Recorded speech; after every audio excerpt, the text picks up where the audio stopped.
In today's video, I have some gorgeous rustic farmhouse style DIYs to share with you. Today's video is also a part of the What Would You Make challenge, and I'll tell you some more about that in a few minutes. But first, I would like to welcome you to my channel, Creatively Expressive. My name is Amy, and on my channel I share DIYs, thrift flips, budget decor, and all things creative. If you are new here, I would love it if you would become a part of my creative family by clicking that subscribe button below my video. Also, don't forget to click the bell so you're notified every time I upload a new video. And if you enjoyed this video, please be sure to give it a thumbs up. Now, without any further ado, let's get started on project number 1. For this project, I'm using 3 of these wood box frames that I got from Michael's for 99 cents each. I am also using 3 of these 4x4 wooden frames that I got from the Dollar Tree.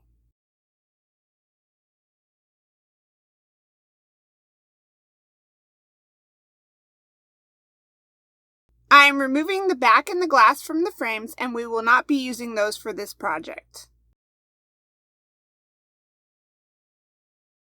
I also removed the little metal tabs from the backs of the frames. Then I removed the jute hanger from the wooden boxes. I also removed the sawtooth hangers, but I will hold on to those because I will be putting them back on later. I am using antique finishing wax to stain the frames.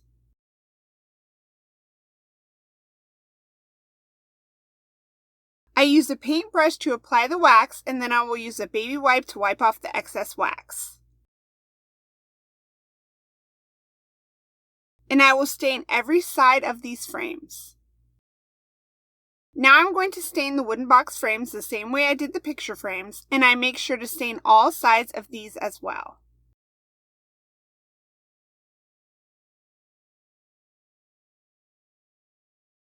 When the wax is dry on the picture frames, I will tape off the insides and outsides of the frame.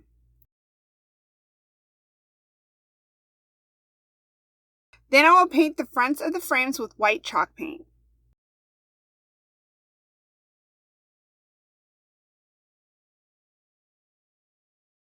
And when the white paint is dry, I will remove the tape.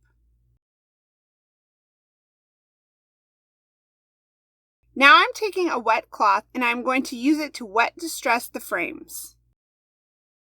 To wet distress, I rub the wet cloth over the paint, removing some of the paint and exposing that brown wax underneath. And I'm going to continue removing the paint until I'm happy with the way it looks.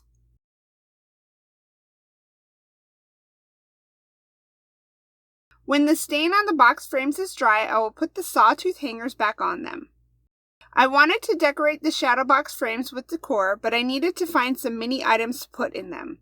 I went on Amazon and I found these tiny little terracotta pots, and I think they are super adorable.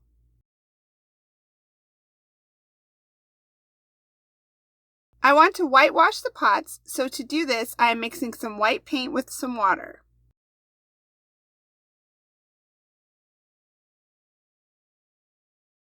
Then I will brush the watered down paint onto the pots. Then I will use a baby wipe to wipe a little bit of the paint away, showing some more of the terracotta and making the wash look uneven and more natural. Now I'm going to assemble my shadow boxes by gluing the 2 parts together with STARBOND superglue. I apply the glue to the front of the box frame, and then I will stick the picture frame to the front of it, making sure to line up the bottom inside edge of the picture frame with the bottom inside edge of the box frame.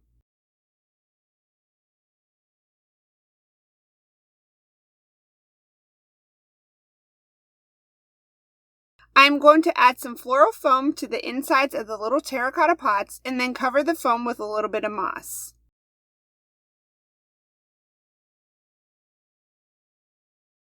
I have these small flowers that came in a mixed set that I got from Amazon about a year ago.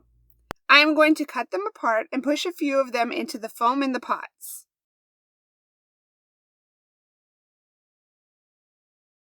Now I have 2 cute mini flower pots. And for the 3rd frame, I found this mini bird figurine on eBay. To make sure these stay put, I'm going to hot glue them to the centers of my shadow boxes.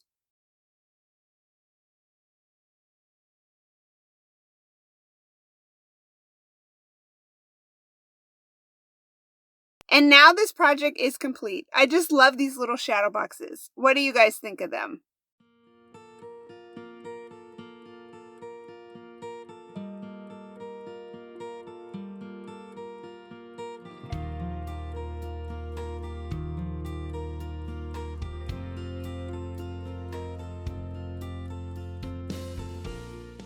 As I mentioned earlier, today's video is part of a monthly challenge called What Would You Make? That is hosted by Connie's Woodshop and DIYs and Brenda at Rustic Lace DIY. And this month I have the honor of being the guest host.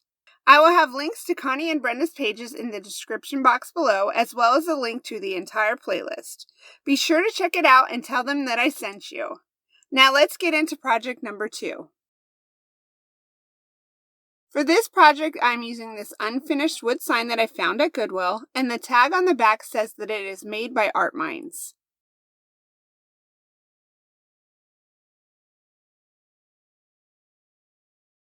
I am also using 4 of these wooden finials that I got from Hobby Lobby. I'm going to turn the sign into a wood riser, so I'm going to remove all the sawtooth hangers from the back of it.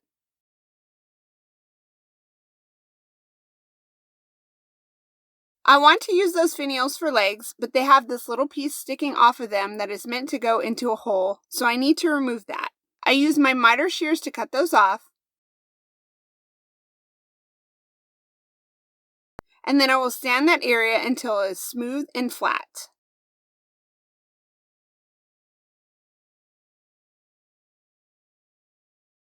Now I'm going to use STARBOND superglue to glue the finials to the bottom of the frame.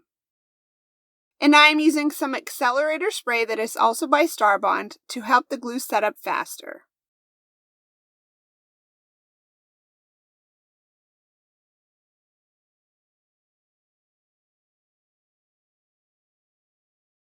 Now I'm going to use some antique wax to stain the inside of the riser. I brush the wax on with a paintbrush and then I wipe off the excess with a baby wipe. And I like using the wax as a stain because it doesn't have any smell like stains do and it dries really quickly.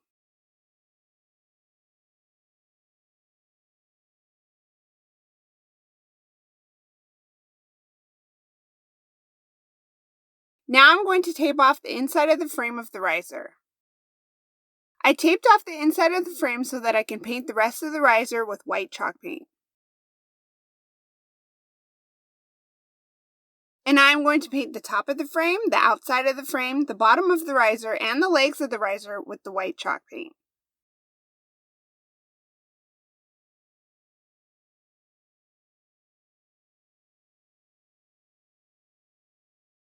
Then when the riser is dry, I will remove the tape and the riser is done. But before I say this project is complete, I want to make some decor to go on it. I have this terracotta pot that I got from Lowe's and these 2 smaller ones that I got from the Dollar Tree. I want to whitewash the pot, so I'm going to water down some white chalk paint.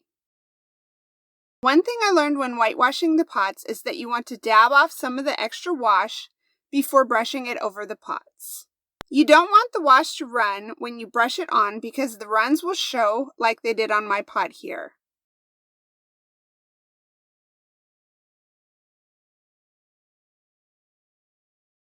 Fortunately though, I was able to rub that area away with a baby wipe. And when I was rubbing some of the paint away on the pot, I found that I liked the uneven finish that it gave to the pot.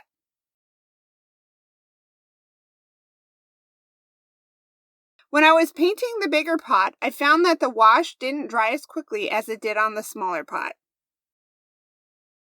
So when I rubbed it with the baby wipe, it took a little too much of the wash off. So I just added a second coat and then I waited a little longer before wiping some of the second coat off. Now I'm going to fill the pots with some floral foam. And I like to use a little pumpkin carving tool to cut the foam down.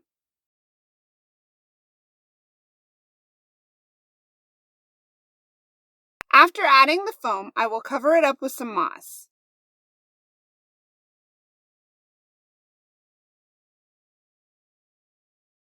I'm going to fill the larger pot with these branches that I got a few years ago at Michael's.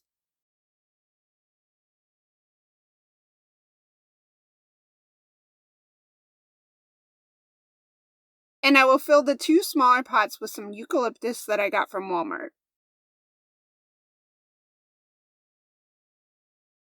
Now I can put the little planted pots on my riser and this project is complete. What do you guys think? I am loving the terracotta pots right now and adding more plants and greenery to my decor.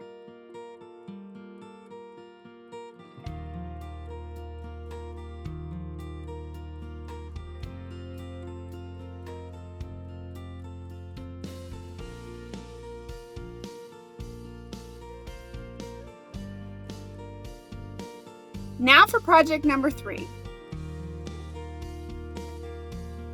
For this project, I am using 4 of these wood veneer signs that I got from the Dollar Tree. I already had 2 white ones and 2 brown ones on hand, otherwise I would have used 4 of the same color. The signs have 3 faux wood planks and I want mine to have 4 for this project. So to achieve that, I am using a utility knife to cut off one of the planks off of each of the signs. For this first one, I am leaving the little grooved area attached to the other 2 planks. And for the second part, I will cut that groove off. If that doesn't make sense, I will show you what I mean in just a second. So for this one, you can see the groove is attached to the single plank.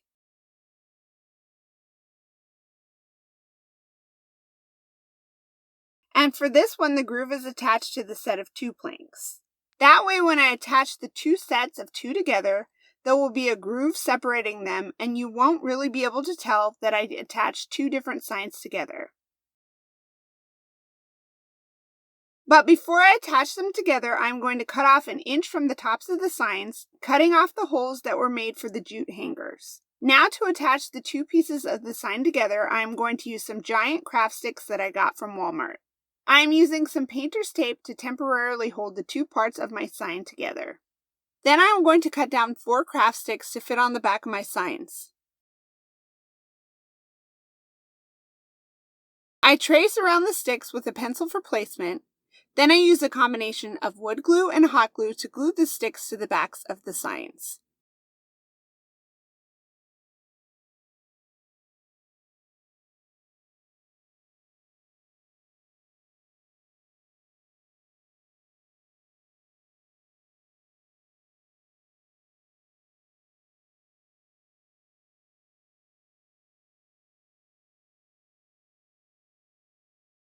Now I'm taking the leftover piece that I cut off earlier and marking it to fit across the front of my shutter. Then I will cut it down to fit. And I cut 2 pieces for each shutter. I need my shutters to match each other, so I'm going to paint both of them with this color French linen. I got this mini paint roller from Lowe's and I thought it would make painting larger signs easier for me. But unfortunately, the foam roller was just sucking up all of the paint, so I switched to a paintbrush.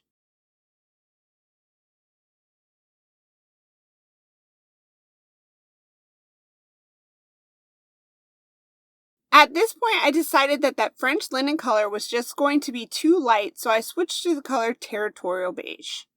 I also switched to a foam brush, and I think I like this brush best for painting larger signs.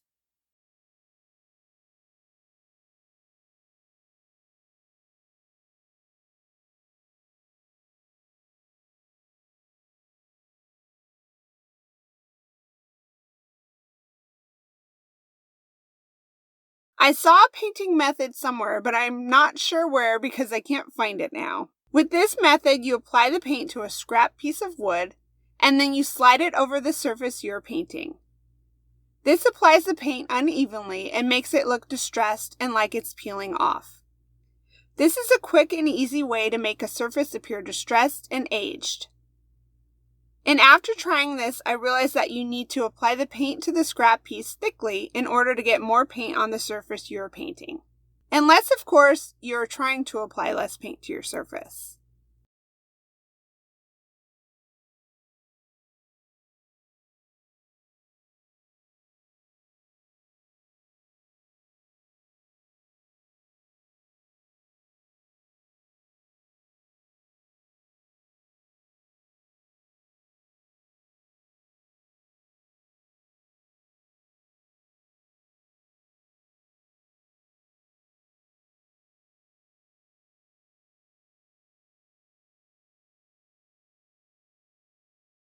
At this point, I wanted to lighten up the background color just a bit more, so I'm going to dry brush some white paint over the entire shutter.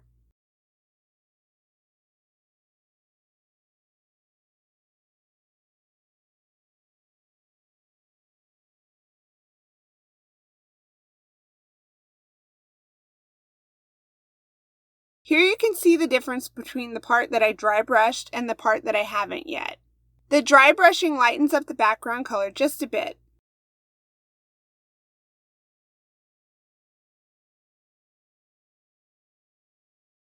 Now I want to attach the two front pieces to my shutters.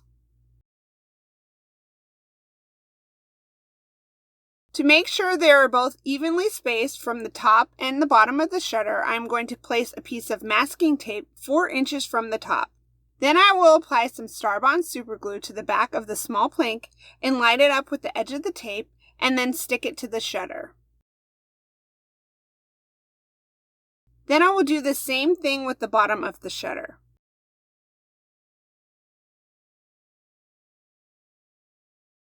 Now I'm marking the center of the back of the shutter so I can attach a sawtooth hanger for hanging. I mark where the holes go, and then I will use a thumbtack to start a hole. Now I can use a small screwdriver to screw the screws into the holes.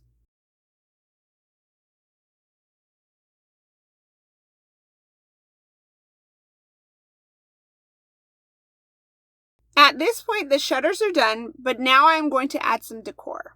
I am going to take 2 of these thumbtacks and spray paint them with gold paint and wait for them to dry.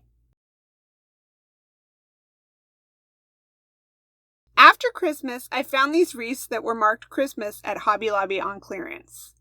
I didn't think they were necessarily Christmas, so I bought them to use for everyday decor. The only thing is, though, they're a little sparse. So to fill them out a little more, I'm going to add in some dahlias from the Dollar Tree and this eucalyptus from Walmart. I snipped the stems apart and then I used some floral wire to attach them to the wreaths.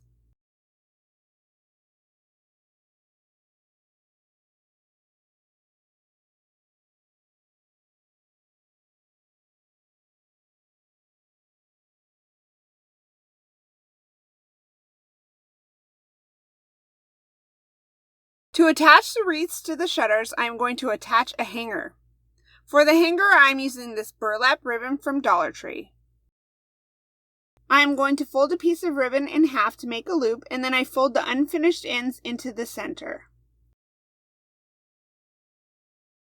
At first, each loop was 7 inches long, but I ended up making it a little bit shorter.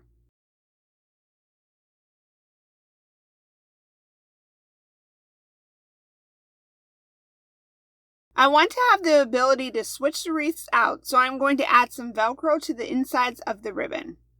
That way I can just open and close the loops whenever I want to. And I found this Velcro at Dollar Tree. Here I'm making my loop a little bit shorter, and I ended up making each side of the loop 5.5 inches long.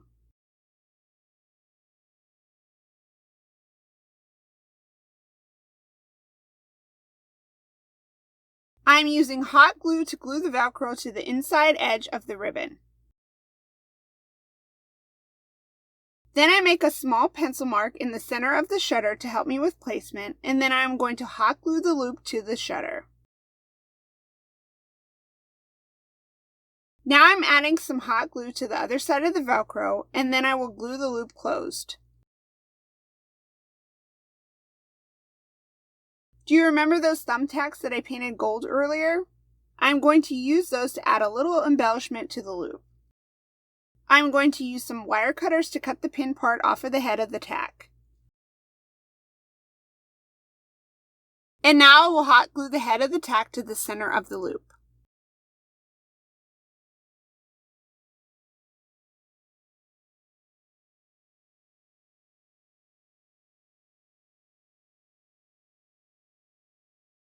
Now for the final step of this project, all I have to do is attach the wreaths to my shutters, and this project is complete.